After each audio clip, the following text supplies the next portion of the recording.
Assalamualaikum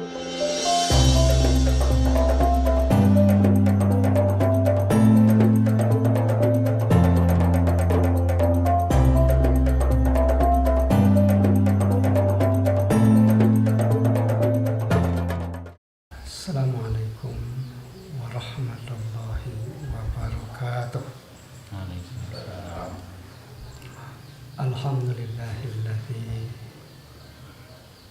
faddala syahr Ramadan ala sair syuhur. Salatu wassalamu ala asyrafil mursalin wa ala alihi wa sahbihi ajma'in. Amma ba'd. Kaum muslimin dan muslimat,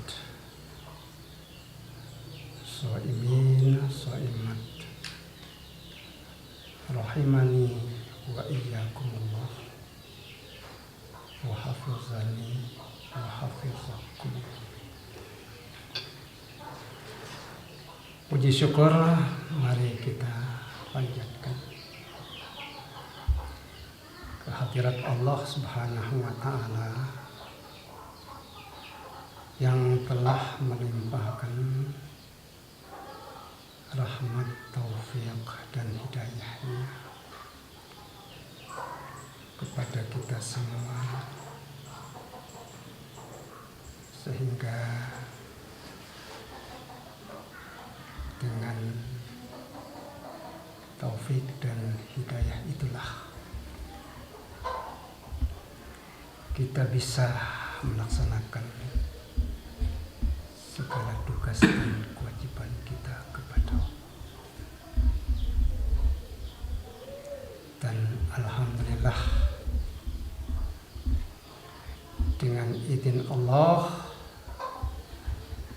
kita bisa berjumpa dengan bulan yang sangat mulia, bulan yang sangat agung, yakni bulan suci Ramadan. Karenanya kita mengucapkan marhaban ya Ramadan, marhaban ya Ramadan, marhaban ya Ramadan. Selamat datang bulan Ramadan. Selamat datang bulan Ramadan. Selamat datang bulan Ramadan. Mudah-mudahan dengan kita masuki bulan Ramadan ini, kita selalu diberikan kesehatan yang sempurna oleh Allah Subhanahu wa ta'ala. Karena sehat itu sangat penting. Itu yang harus kita dahulukan, yang namanya sehat. Sampai-sampai Rasulullah mengajarkan kita, apabila kita melihat hilal daripada bulan suci Ramadan. Hilal itu artinya bulan, sama dengan qamarun juga artinya bulan, sama dengan syahrun juga artinya bulan, sama dengan badrun juga artinya bulan. Hanya bedanya kalau hilalun bulan, tetapi bulan yang baru terbit itu namanya hilal.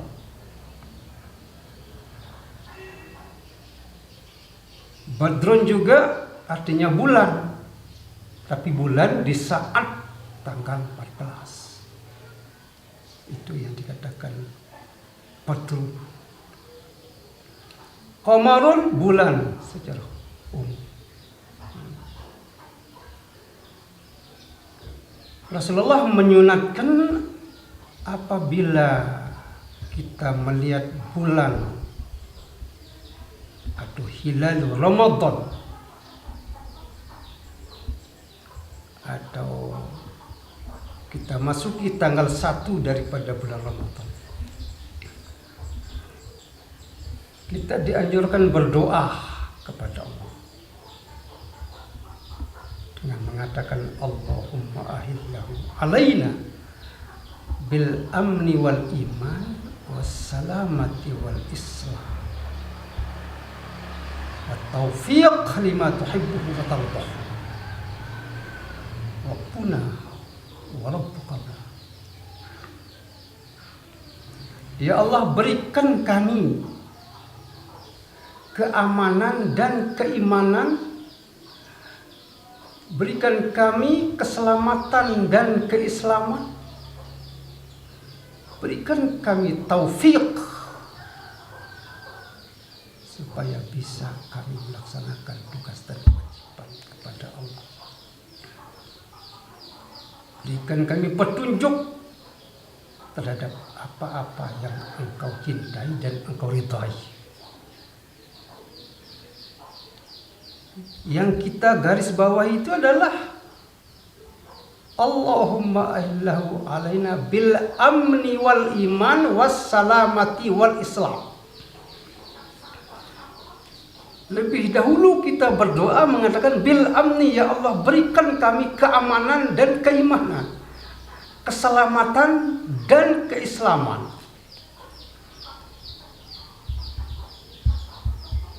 Ini menunjukkan bahwa keamanan, keselamatan itu harus kita dahulukan.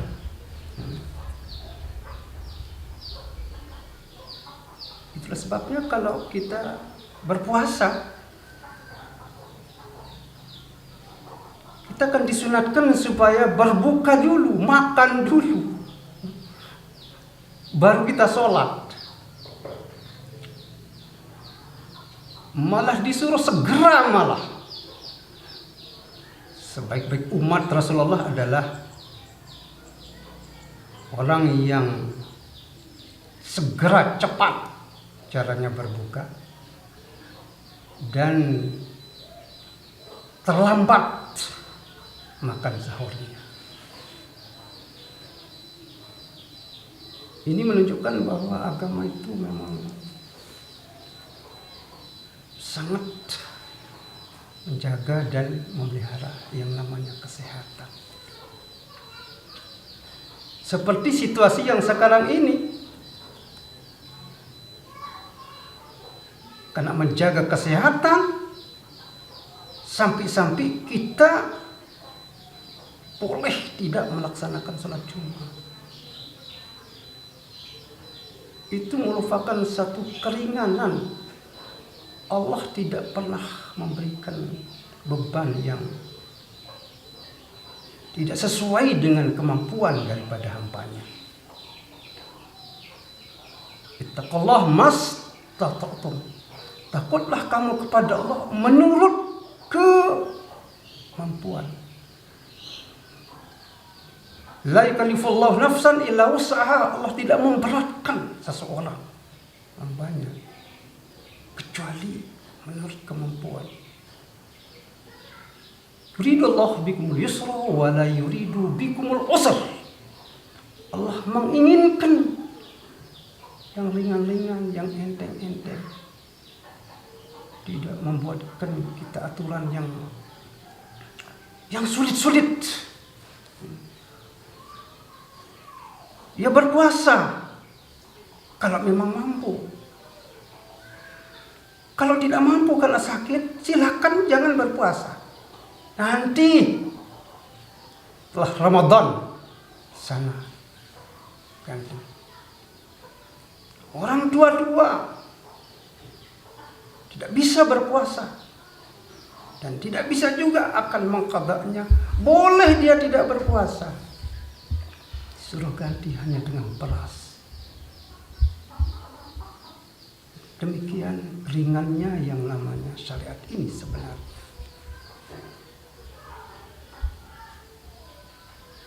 Sama dengan sholat.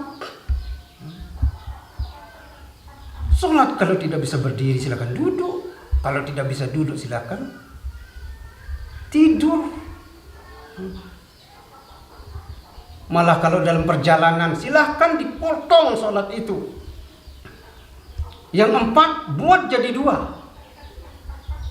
Sehingga ada istilah sholat qasar. Lagi bisa yang 2 waktu itu gabung jadi 1. Mau didahulukan, mau dibelakangkan. Zuhur mau kerjakan pada waktu asar, silakan. Asar dikerjakan nanti pada waktu didahulukan waktu zuhur, boleh. Disuruh potong, disuruh lagi kumpulkan, satukan. Itu gambaran keringan. Dijamak secara takdim atau secara takhir. Itulah sebabnya timbul masalah. Di mana orang boleh sholat tarawih sementara waktu masih waktu maghrib. Kita boleh melaksanakan sholat tarawih padahal belum ada waktu isya.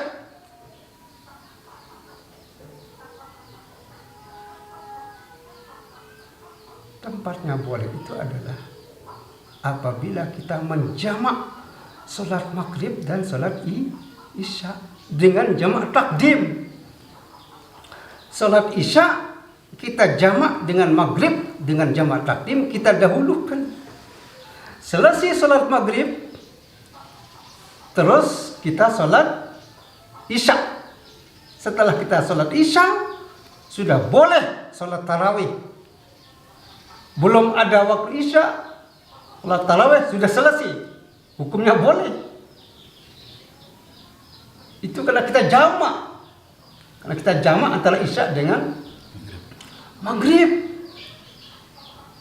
Nah ini langkah ini masalahnya. Orang hanya tahu tarawih itu adalah setelah ada waktu isya. Di sini boleh. Kenapa? Karena tarawih itu syaratnya harus dikerjakan setelah sholat isya. Tidak boleh dikerjakan sebelum sholat isya. Lah ada orang yang terlambat misalnya belum sholat isya, tidak boleh langsung dia ikuti sholat tarawih itu. Kan dia boleh langsung berimam pada orang yang sholat sunnah. Boleh orang sholat fardu, imam sholat sunat, boleh langsung di sana. Ini namanya keringanan dari Allah Subhanahu wa Ta'ala. Al-hukmu yaduru ma'al illah. Hukum itu beredar, berputar, berubah-ubah tergantung ilat. Mengapa kita boleh sholat meninggalkan sholat Jumat? Ya karena ilat. Ilatnya apa? Ya karena berbahaya. Kalau bertemu berdekat-dekatan, bisa kita yang mudarat dan juga bisa memudaratkan orang lain. Boleh. Nah, lebih-lebih sekarang ini kita dianjurkan oleh pemerintah kita. Jadi apa yang dikatakan oleh pemerintah kita harus kita taati. Sami'na wa ata'na. Ati Allah wa atiur rasul wa ulil amri minkum. Taat kepada Allah, taat kepada Rasul Allah, taat kepada pemimpin.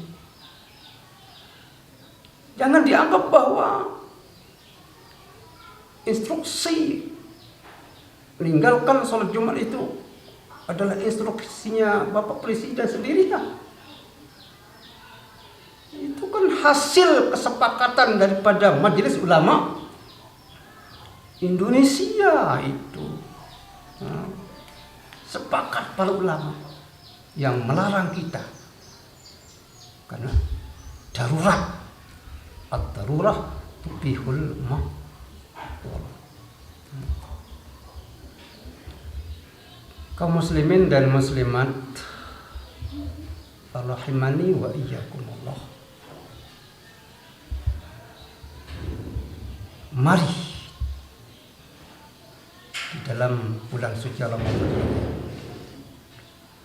kita tingkatkan keimanan dan ketakwaan kita kepada Allah, agar apa yang menjadi maksud dan tujuan kita disuruh lapar sejak terbit fajar sampai tenggelam matahari itu bisa tercapai, yaitu la'allakum tattaqun, agar kita menjadi orang yang bertakwa benar-benar kepada Allah Subhanahu wa ta'ala.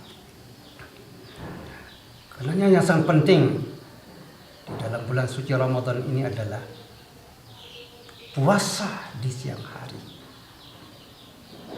Karena itu hukumnya adalah fardu wajib, bukan sunat.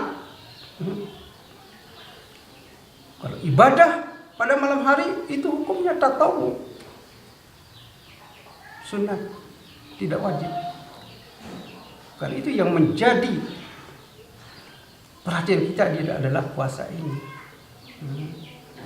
Kita jaga dan pelihara diri kita dari segala yang membatalkan puasa dan dari hal-hal yang membatalkan pahala puasa. Orang bisa saja puasanya sah, tapi pahalanya tidak ada. Karena itu yang kita jaga adalah hal-hal yang membatalkan puasa dan yang membatalkan pahala daripada puasa itu sendiri. Mari kita dengar cuplikan khutbah atau pidatonya Rasulullah di akhir bulan Sya'ban menjelang datangnya bulan suci Ramadan. Dia pidato, ya ayuhan nas, wahai manusia, qad azallakum syahrun azim. Sungguh kamu semua ini telah dinaungi oleh bulan yang sangat agung. Agung karena bulan Ramadan termasuk presidennya semua bulan. Presiden semua bulan adalah bulan suci Ramadan. Presidennya semua hari adalah hari Jumat. Presidennya semua malam adalah malam Lailatul Qadar. Presidennya malaikat adalah malaikat Jibril. Presidennya para nabi dan para rasul adalah nabi besar kita Muhammad. Presidennya semua kitab-kitab suci adalah Al-Qur'anul Karim. Presidennya bangsa Indonesia adalah Jokowi. Presiden. Sehingga Rasulullah sendiri mengatakan, seandainya dia tahu oleh umat saya rupa kelebihan-kelebihan gambaran-gambaran daripada bulan suci Ramadan ini, kalau kita ibadah mungkin akan berkemauan supaya semua bulan yang ada di dalam satu tahun bila perlu supaya berubah menjadi bulan suci Ramadan.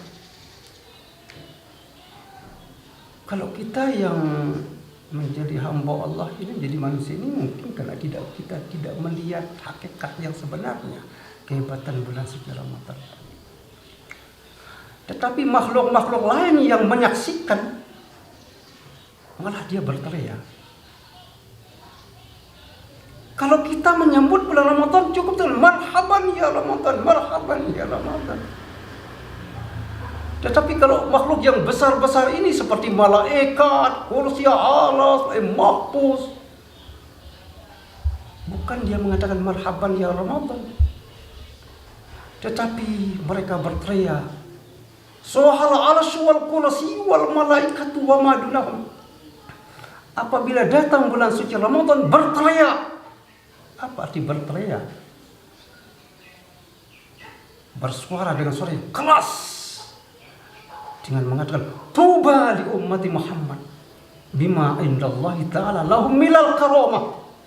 Bahagia umat Muhammad mendapatkan kemuliaan, mendapatkan kehormatan dari sisi Allah Subhanahu wa ta'ala dengan datangnya bulan suci Ramadan.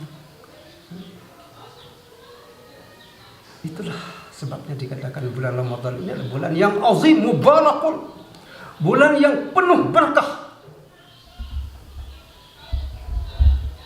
Syahrun lailatun fihi khairum min alfi syahr. Satu bulan yang di dalamnya ada satu malam yang dikenal dengan istilah malam Lailatul Qadar. Lailatul Qadar itu artinya, Al-Qadar di sana ada 3 artinya. Qadar bisa diartikan dengan mulia, Qadar bisa diartikan dengan ketetapan, Qadar juga bisa diartikan dengan sempit. Diartikan dengan bulan yang mulia, ya kena pada bulan itu. Tempatnya diturunkan Al-Quran. Dikatakan bulan Al-Qadar artinya malam ketetapan, karena pada malam itulah ditetapkan segala ketentuan-ketentuan. Ditentukan. Ya bukan berarti malam itu ditentukan, tidak. Kalau ketetapan itu ya sudah di azal. Malah ketika kita masih berumur 120 hari di sana. Tetapi pada malam itulah tempatnya diserahkan SK. Kalau bahasa sekarang, tempatnya diserahkan SK. Misalnya SK kematian, pada malam itu diserahkan kepada malaikat Israel. Ditetapkan SK. Tempatnya diserahkan. Kalau kematian itu sudah. Tetapi untuk siapa yang mati misalnya pada tahun yang besok, pada malam Lailatul Qadar itu diserahkan kepada malaikat Israel. Di sana nama-namanya, rezekinya siap begini, pada malam itu juga diberikan SK-nya. Sebabnya kan setiap tahun itu kan berubah-ubah rezeki kita. Kadang-kadang kita berhasil menanam padi, kadang-kadang gagal. Itu kenapa? Ya karena berbeda-beda rezeki yang kita makan sekarang dengan yang akan kita makan tahun besok. Berbeda-beda, tidak sama. Tetapi kalau dijumlahkan secara keseluruhan ya sama. Sama dengan kematian. Allah menyatakan, huwallazi khalaqakum min tin tsumma qada ajalan wa ajalun musamma. Dialah yang telah menjadikan kamu dari tanah. Kemudian Allah yang menetapkan ajal. Dan Allah yang menetapkan ajal yang kedua. 2 ajal kita sebenarnya. Ajal kematian dan ajal ketika keluar dari dalam kubur.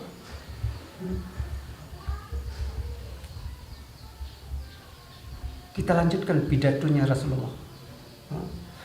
Ja'alallah siyamahu fariḍah. Allah jadikan berpuasa di dalam bulan suci Ramadan itu adalah merupakan satu kefarduan, hukumnya wajib. Wa qiyamul laili tatawwa, dan beribadah pada malamnya itu bukan merupakan satu kefarduan tetapi perbuatan sunat. Sunat hukumnya. Salat tarawih, tadarus Al-Quran, baca tasbih, tahmid, tahlil, dan lain sebagainya. Itu semuanya sunat. Karenanya kalau kita dilarang tarawih, itu tidak apa-apa. Malah Rasulullah sendiri tarawihnya itu tidak pernah terus-menerus di masjid, hanya beberapa malam saja. Kemudian beliau tarawih di rumah. Kenapa? Dia khawatir kepada umatnya, kasihan, jangan-jangan nanti tarawih itu dianggapnya wajib, sehingga beliau tarawih di rumah. Sebagai contoh, malah akan lebih afdal rasanya kalau kita tarawih Kalau kita ingin ibadah secara ikhlas, malah di rumah lebih ikhlas. Yang namanya kalau di hadapan orang banyak, itu banyak pemasukan dari virus setan. Orang jadi dai jangan dikira, sangat berbahaya. Setan akan menggoda hatinya. Wah, bagaimana supaya dia merasa bangga, merasa terkenal. Orang jadi muadzin, wah bagaimana supaya suaranya terdengar enak. Orang jadi imam, wah sengaja diperpanjang berdirinya. Padahal kalau jadi imam itu disuruh ya pendek-pendek. Apalagi kalau suara kita yang lobek-lobek. Seperti saya malah tidak pernah mau jadi imam karena suara saya tidak baik. Suara lobek, lagi ayatnya panjang, membosankan. Sebenarnya disunatkan kalau orang yang suaranya robek-robek itu lebih baik ayatnya pendek-pendek gitu. Jadi yang suaranya bagus-bagus sampai begitu. Wa huwa syahrus sabri was sabru sawabul jannah wa syahrul muwasat wa syahrun yuzadu fi rizqul mu'min. Itu pidatonya Rasulullah di akhir bulan Sya'ban. Bulan suci Ramadan itu adalah bulan sabar. Man adda faridah fih, maka nama ada sabarina faridah bima siwa. Di dalam bulan suci Ramadan kalau kita kerjakan satu pekerjaan fardu, sama pahalanya seperti mengerjakan 70 fardu di bulan-bulan lain. Man taqarraba fi bi haslatin kana kaman ada faridah bima siwa. Siapa-siapa yang mengerjakan sunat di dalam bulan suci Ramadan, pahalanya sama seperti mengerjakan wajib di bulan-bulan lain. Masya Allah, luar biasa. Kan kehadiran pelungguh-pelungguh Bapak Tuan Guru pada sore hari jangan dianggap tidak bernilai, tinggi luar biasa. Apalagi dengan niat seperti apa yang disampaikan oleh Bapak Tuan Guru tadi, untuk sebagai media. Lebih-lebih di saat kita menghadapi corona ini kan tidak bisa kita jalan. Program saya di sini ya saya singgung sedikit. Tiap hari selesai subuh saya mengajar, membuka tafsir Jalalain. Setiap hari. Nah, begitu kita masuk bulan suci Ramadan baru kita liburkan. Tapi karena terbatas, ya kita berani supaya jangan disalahkan oleh pemerintah kita. Karena keselamatan itu lebih kita dahulukan daripada ibadah. Nah, biasa kalau masuk bulan suci Ramadan di tempat ini, Hadus bin Ni'mah, saya tiap menjelang berbuka puasa setiap hari lagi sampai akhir bulan suci Ramadan. Tapi karena ada aturan pemerintah, ya terpaksa kita undur istirahat karena kita tidak tahu, kalaupun kelihatannya katanya sehat-sehat tetapi bisa saja sedang membawa penyakit. Kita menghindar dari tepat sesuai seperti anjuran pemerintah. Karena di zaman Sayyidina Umar dulu pernah terjadi. Tapi namanya Ta'un. Itu korbannya sampai 30.000 meninggal. Terus yang meninggal di kala itu bukan sahabat-sahabat senior. Yang termasuk afadilus sahabah. Yang dikatakan sebagai as-siddiqin. Di kalau dalam ayat berkata as-siddiqin was-salihin, as-siddiqin itu afadilus sahabah. Sahabat-sahabat mandas kalau bahasa kita. Sahabat-sahabat besar. Rasulullah mau berkunjung ke Sam ketika itu. Begitu diberitahu di tengah jalan, beliau kembali. Terus beliau mengumumkan, wahai manusia, jaga dan pelihara dirimu. Kamu harus berpisah-pisah, pergi ke gunung-gunung, jangan ada pertemuan-pertemuan. Itu instruksi Sayyidina Umar di kala itu, sehingga balak tahun itu bisa menjadi hilang. Nah, sesuai dengan anjuran pemerintah kita sekarang juga demikian. Mungkin sekedar ini yang bisa sampaikan, lebih kurang mohon maaf. Allahumma fiq wal hadi ila sabil rasyad. Assalamualaikum warahmatullahi wabarakatuh.